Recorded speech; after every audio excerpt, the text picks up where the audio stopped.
compris et Satan ne peut l'approcher. C'est pourquoi le peuple n'est il est si bon. Oh, donnez-moi l'ancien, oh, donnez-moi l'ancien évangile.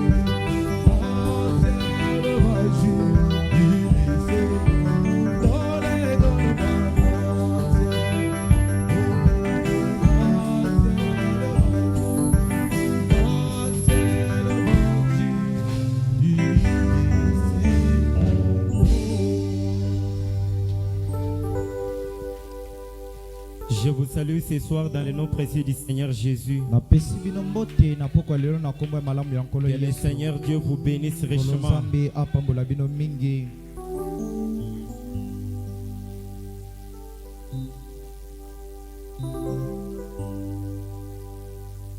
Comme vous êtes debout, je profite pour lire déjà la parole.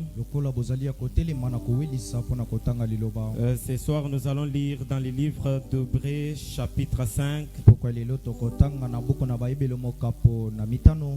Bon, lisons le chapitre 11, verset 5. Après, nous allons lire les autres endroits.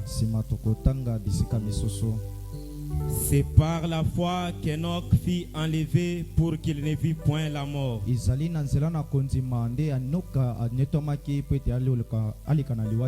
Et qu'il ne parut plus parce que Dieu l'avait enlevé. Car avant son enlèvement, il avait reçu le témoignage qu'il était agréable à Dieu. Je vais lire encore dans le livre d'Apocalypse chapitre 1er. Je vais lire le verset 9 jusqu'au verset 10e. Écoutez ce que la Bible de Dieu déclare. Moi, Jean, votre frère, qui a part avec vous à la tribulation et au royaume et à la persévérance en Jésus,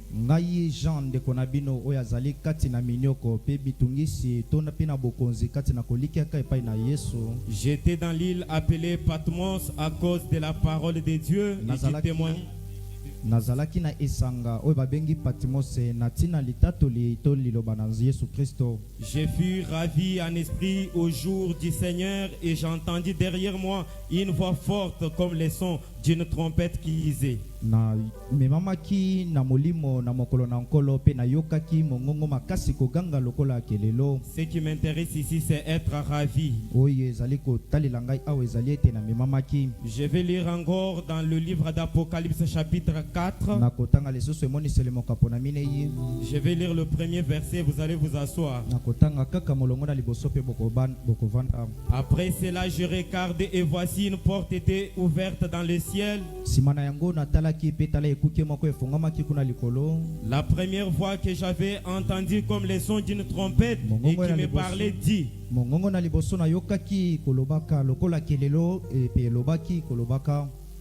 monte ici. C'est un ordre qui est donné. Monte ici. Et je te ferai voir ce qui doit arriver à la suite. Dieu notre Père et notre Roi, sois l'auteur de cette parole que nous venons de lire. C'est toi le prédicateur du temps de la fin. C'est toi l'enseignant du temps de la fin. Car ce sont les saintes écritures qui les déclarent. Au temps de la fin, il n'aura besoin d'enseigner son frère, mais tous seront enseignés de Dieu. Viens juste ce soir te servir du petit don que tu as placé en moi et brise le pain pour tes enfants.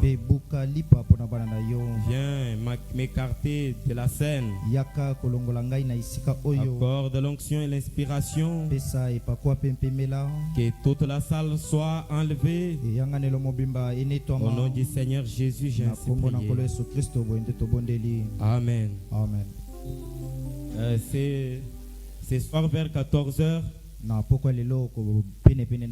Comme je remercie encore le pasteur pour la chance qu'il nous accorde de nous tenir encore devant vous. C'est vers 14h alors. À 14h alors que j'avais déjà oublié que je devrais encore prêcher. Là aux Andes j'ai entendu juste l'appel. On me dit prépare prêcher encore ce soir. Comme un militaire, je ne peux pas donner l'excuse. J'ai dit juste, le pasteur c'est un entraîneur des surprises. Et quelque chose m'est venu dans la pensée. Je pensais à Samson un certain jour, alors qu'il était là. Il a entendu seulement, on lui dit, Samson, les Philistins sont arrivés. Sur place, il a vu, il s'est retrouvé dans l'embuscade des Philistins. Comme il était une personne née pour livrer la guerre, comme il était appelé pour être un guerrier, Samson n'est pas parti chercher des lances, des épées et des boucliers pour se protéger. Il a regardé tout autour de lui. Il a vu une mâchoire d'âne par terre. Frère Branham a dit, la mâchoire d'âne que Samson avait prise n'avait pas la capacité de briser les casques des soldats philistins. Mais une fois que les mains de Samson ont touché la mâchoire d'âne,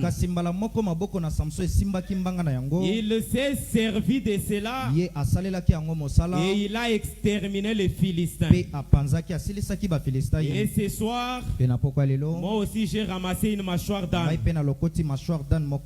pour tuer les Philistins. Avec ces quelques écrits que je viens de lire, je vais parler sur un thème que j'ai intitulé Les astronautes de Dieu.